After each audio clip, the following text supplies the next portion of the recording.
Hey guys, how you doing? Hope you're doing okay. Gonna read through the majority of this article. Rather, I'll probably give you an overview as opposed to read through every last word. We're also going to watch a video, and there's also a link in the description if you'd rather go through it yourself. It's about a brawl which gets pretty vicious, and it involves somewhat of a celebrity. I've never heard of him before, but his name's Paul Cookie Cook, and he's a champion darts player. Darts is a legitimate sport. Don't say it isn't. You're lying. It is. So let's have a look at the article to begin with. A champion darts player, battered his neighbour with a brick after the neighbour complained about his wife's car headlights shining into his living room. Now, I'll just interject here. I, too, am also a pedantic prick.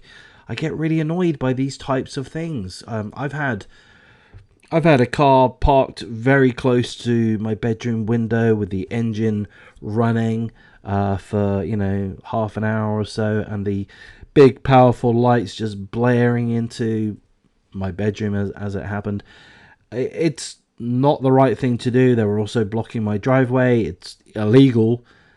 I know what it's like. I confronted these guys too. Thankfully, they didn't come running after me with a brick. But unfortunately for a pensioner, this champion darts player, did run after the neighbour with a brick and subsequently hit him over the head with it several times. So let's have a look. This is the moment a champion darts player battered his neighbour with a brick in an ongoing feud over parking. Paul Cookie Cook, this guy in the picture here, 65 years of age, injured pensioner Stephen Leonard outside of his home during a long-running row. Cook, the champion darts player, has played darts across the world, including Las Vegas. He's appeared at the World Match Play and the World Championship qualifiers.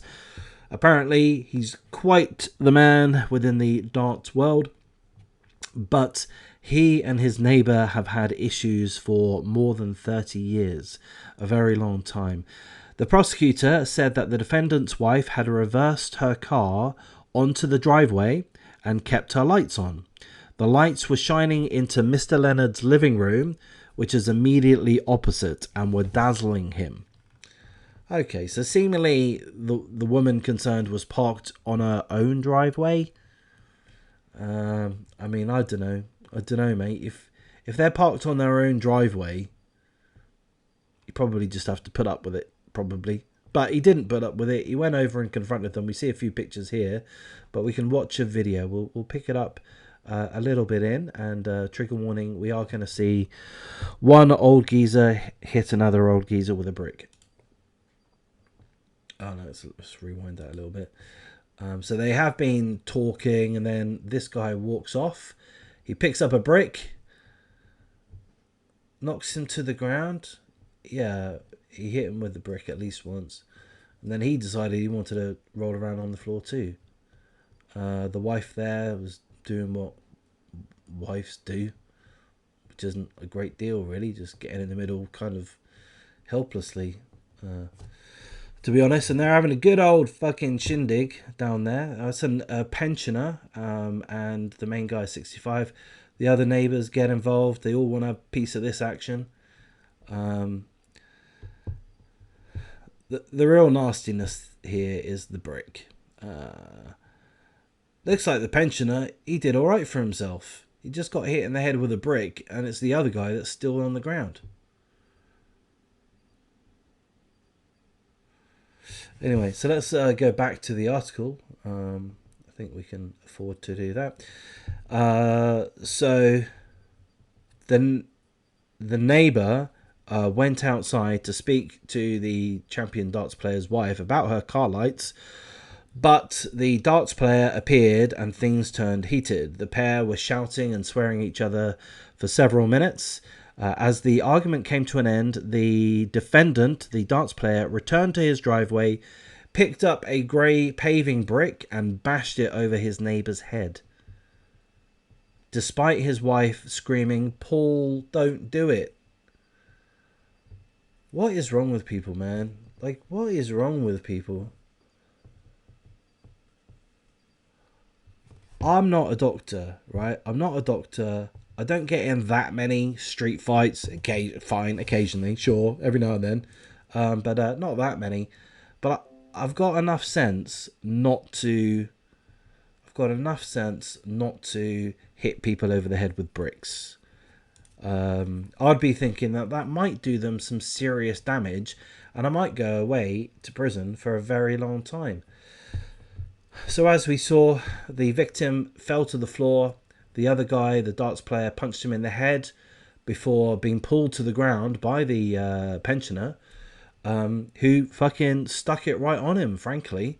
The pensioner did really, really well. Well done, Stephen. As a result of the attack, the pensioner, Mr. Stephen Leonard, who usually walks aided by a stick, he suffered cuts and bruises to his head, eye, cheekbone, and elbow. The darts player pleaded guilty to assault, occasioning actual bodily harm, and this happened October the 22nd last year. He told officers that he picked up the brick to place it on the wall, and then he forgot he had it in his hand. What a load of fucking rubbish. Look, dude. You might be in the habit of throwing darts at boards, but you're also in a habit of picking up bricks and trying to, frankly, kill elderly pensioners. You know, that's the kind of guy you are, Paul. It's proven fact, mate. You can try to deny it all you want. It's literally on camera. So what else? What else is it going to tell us? It's going to tell us that actual bodily harm is a serious offence, but we understand that there was an element of provocation. As such, he's been fined £265, an additional £85 for costs, and a £34 surcharge. So roughly, just under £400 for hitting someone in the head with a brick. Pretty good deal, to be honest with you, mate. If I hit somebody in the head with a brick and I got away with a £400 fine, I would be so happy. I would be so happy that I would have avoided jail, that I would have avoided an attempted murder charge. £400, that's nothing, mate. And this guy, the pensioner, what does he get? You know, he gets cuts and bruises to his head, but he also gets a beer from me if I ever see him, if I'm ever in a position to buy him a beer, which I never will be. But metaphorically, virtually speaking, I would definitely buy that pensioner a good beer or two, whatever he wants, a nice pint of bitter, whatever it happens to be. But this fucking guy, he should be... I'm not one for cancel culture, but I don't think the sport of darts would want this guy to be a part of their sport. You know, again, don't really like cancel culture, and not sure if I regret what I've just said there, but that's my feeling. That's where I've gone to, and I've just stated where my brain's gone to. He deserves more than a £400 fine. He deserves a lot more. He nearly killed a guy. Thankfully the pensioner wasn't severely hurt. Why is the magistrate saying there was some level of provocation? I mean, the provocation was going to talk to somebody. That in itself ought not be considered provocation, in my opinion. But who am I? I'm not a lawyer. I'm not a magistrate. I'm just some guy with a little bit of sense.